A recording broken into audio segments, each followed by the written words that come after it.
Bonjour, aujourd'hui nous allons parler des impacts des déchets plastiques sur la biodiversité végétale. À tout de suite.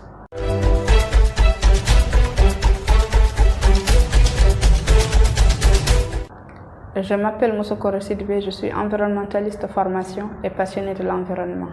Et vous êtes sur votre chaîne MS Environnement et Développement. Parmi les déchets ménagers, les déchets plastiques sont très néfastes pour l'environnement, puisqu'une fois qu'ils sont rejetés au niveau de l'environnement, ils peuvent passer des centaines d'années. Et pendant ce temps-là, ils causent beaucoup de dégâts sur les végétaux, notamment sur les plantes aquatiques, les plantes marines et également sur les plantes terrestres. Maintenant, il y a beaucoup de types de déchets, mais on ne va pas tous les citer, on va juste donner quelques exemples. On a les déchets, c'est-à-dire on a les plastiques qui sont jetables, d'accord? Donc ces plastiques jetables, ils peuvent être les plats, les cuillères, les couteaux, les fourchettes et les gobelets. Il y a aussi d'autres types de plastiques jetables que je n'ai pas cités, mais quand même qui font partie de cet ensemble-là de plastiques jetables.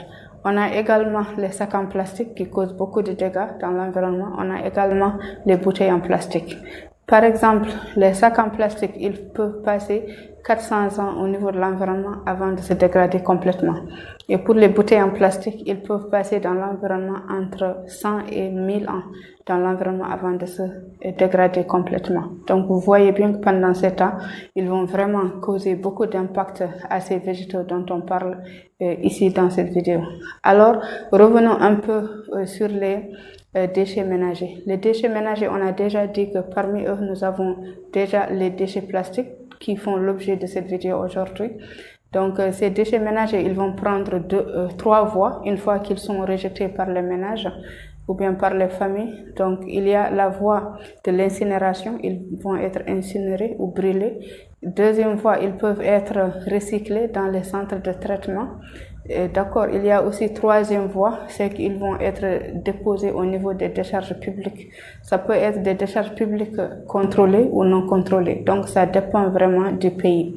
D'accord, donc maintenant, une fois que ces déchets vont se retrouver au niveau de ces décharges, parfois, ils peuvent passer beaucoup de temps au niveau de ces décharges. Et pendant ce temps-là, avec l'effet du vent et de la pluie, donc ces déchets-là, ceux qui sont moins lourds, vont être entraînés donc, par cet effet de vent et de la pluie, vont se retrouver dans la nature aérée. Et finalement, beaucoup de ces déchets, au niveau quand même des plantes, ils vont créer un premier impact, c'est-à-dire l'encombrement. Ils vont vraiment encombrer l'espace vital de ces plantes-là, les empêchant de respirer et empêchant ces êtres vivants-là, ces plantes terrestres-là, de vivre de façon correcte, ce qui fait que ça va jouer vraiment sur la croissance et le développement de ces plantes. Ça, c'est le premier effet. Deuxième effet ou deuxième impact, c'est-à-dire qu'une fois, par exemple, que ces déchets-là vont errer dans la nature, ils vont rester, à un certain moment donné, ils vont commencer à se désagréger.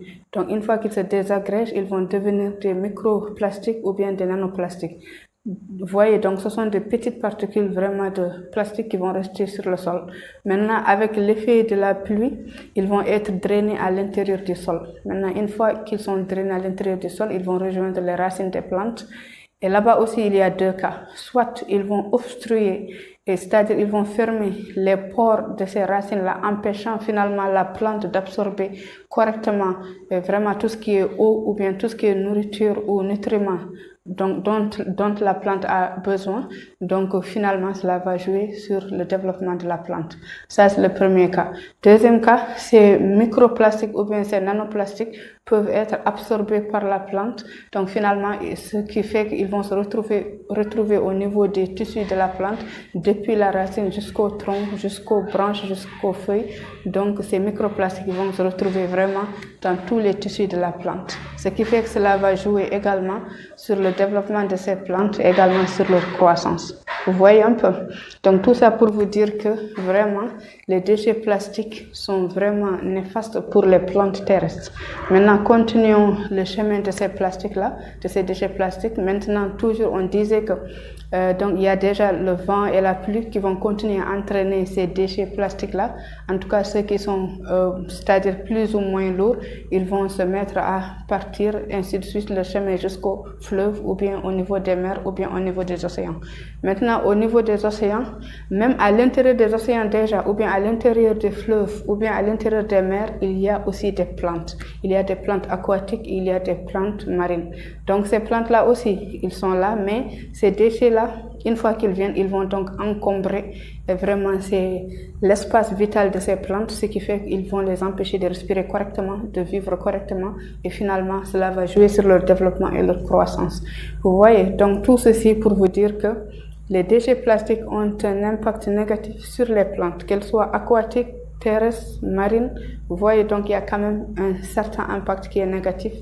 Vraiment que nous tous, nous devrions lutter pour que cela s'arrête. Donc voilà, et si vous qui regardez cette vidéo et que vous connaissez d'autres impacts négatifs des déchets plastiques sur les plantes aquatiques, terrestres et marines, veuillez l'écrire en commentaire pour que nous tous on puisse avoir cette information afin de protéger mieux notre biodiversité végétale. Voilà, et là on est arrivé à la fin de cette vidéo. Je vous remercie de l'avoir suivi. Abonnez-vous à la chaîne pour plus de vidéos et pour aussi aider à l'amélioration de la chaîne. Je vous remercie et je vous dis à très bientôt.